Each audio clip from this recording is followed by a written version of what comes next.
in my courses in the law school, I always have an oral component, and one would expect that for lawyers.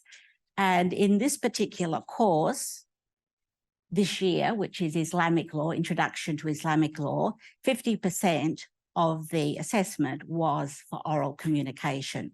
So there was a 2-minute short presentation with a PowerPoint, one PowerPoint, similar to a 3MT, but a 2MT, and a group work video report called Sharia in 5. And I'll tell you about those. The first thing I noticed, and this is why I wondered about being influential communicators, is quite a few of my students did that. Brought up their notes and read from them. Others did that. And you can see the difference in how you communicate. So to engage, you need to actually connect. Eyes down, the students have their heads down. She's engaging with her notes. They're not even looking at her. Compared to this person who's charismatic, he's out there, he's talking to everyone. So you see at first hand what influential communication requires. So what I did in this 2MT, it was oral, it was visual, and both had to communicate. So they had to do research, of course, behind it. They had to have a theme that demonstrated that research in an appropriate way. And there was a question and answer session at the end. They had to be able to respond to questions asked. And so we looked at all the usual things, clarity, cohesion, but engagement with the audience, enthusiasm was important. And also the poster had to be complementary. The visual impact had to enhance the presentation, not be separate from it. As well, I always put up a course gallery because students do a lot of work, and it's a way of forming what I call a community of learners. They all know what the others are doing, even if they're in different streams, so they can look through them. Now, this should be easy for our future lawyers. They're going to be judges, they're going to be members of parliament, they're going to be on boards and etc. But they don't find it easy, which surprised me. Most of my students said this was the very first time they'd had to speak in front of an audience in their final year, because mooting's no longer compulsory. So you can graduate with a UQ law degree without ever having spoken in front of anyone, because most of our assessment is written, either exams or assignments. And students found it difficult. Now, I know that it raises anxiety, and so I gave students the option of doing it and having it videoed and then shown to the class, and then we did the Q&A, and probably about 50% of our students chose that option. The other aspect that I did, and I believe strongly in, is group work, because that involves intra-communication. Because our other forms of assessment, you write your assignment, I read it. You do your exam, I read it, and it's like that. But with these sorts of things, the whole class is learning from one another. So with this news report, it had a theme music so that they're all the same. And the role of it is to another episode of Sharia in 5. The aim of it is to highlight the diversity that exists in the Islamic world. And now I could lecture on that, but it's way better to get the students to do it themselves, and then to link that to what sort of challenges and consequences that means for Australia's accommodation of Islamic law. I'm not sure what's happening. Okay, there it is. So these news reports had to be accurate, had to be current, had to be engaging, succinct, and had to have the media genre. Now, our students don't have that experience, so we had to build in a workshop with a journalist and a lawyer, and she's also studied Islamic law at Harvard, to scaffold and take the students through that experience.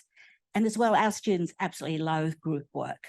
I know that people said they won't do your course if you have group work in it, but once they've done it, they actually come to like it. And they realise that that's their future work environment. They're going to have to do it. So how did they do? We had reports on 9 countries, 9 episodes: Albania, Afghanistan, Turkey, Indonesia, Iraq, Iran, Sudan, Somalia. And I'm going to give you an example of one from Lebanon.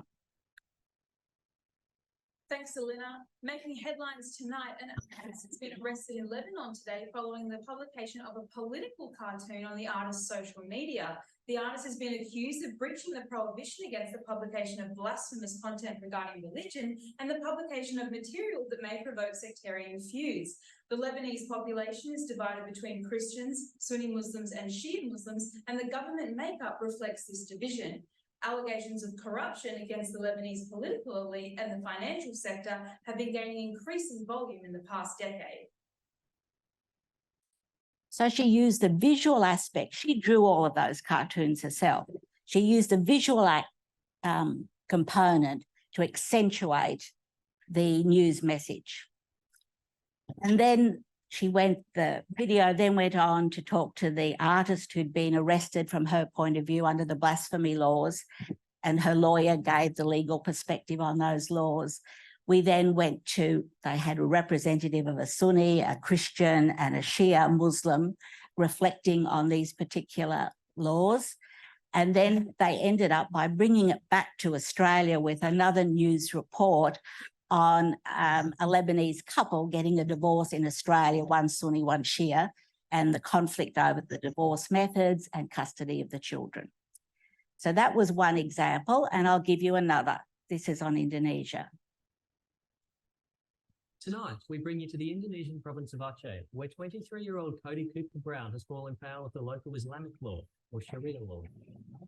Cooper Brown was arrested after a wild night out with friends, where he breached local laws by consuming alcohol and spending time alone with his girlfriend. No, just having a couple beers on the beach. He just got out here one night, and didn't know the laws were so strict, eh? Mr. Cooper Brown's arrest has many Australians concerned and confused about this very different law, especially given the Indonesian province of Bali is a popular party location. Our foreign correspondent, Sally Sunshine, brings you this special report to help educate and enlighten Australians on the Islamic laws of our northern neighbour, Indonesia. Many Australians only know Indonesia as a tropical party destination due to the popularity of Bali. However, Indonesia is also the largest Muslim majority country in the world. So how did it come to be this way? So then they go through. Tonight, we bring you to and tell us. So there's a little history of Islam coming to Indonesia and the Dutch colonisation, then some more on the regional variations between Aceh and other provinces. Then Cody's lawyer speaks about the actual criminal laws of Aceh and what he's been charged with and the likely consequences. So how did it end? And as for Mr. Cooper Brown, who's experienced a huge learning curve, You know, full respect to Indonesians and to Sharia law.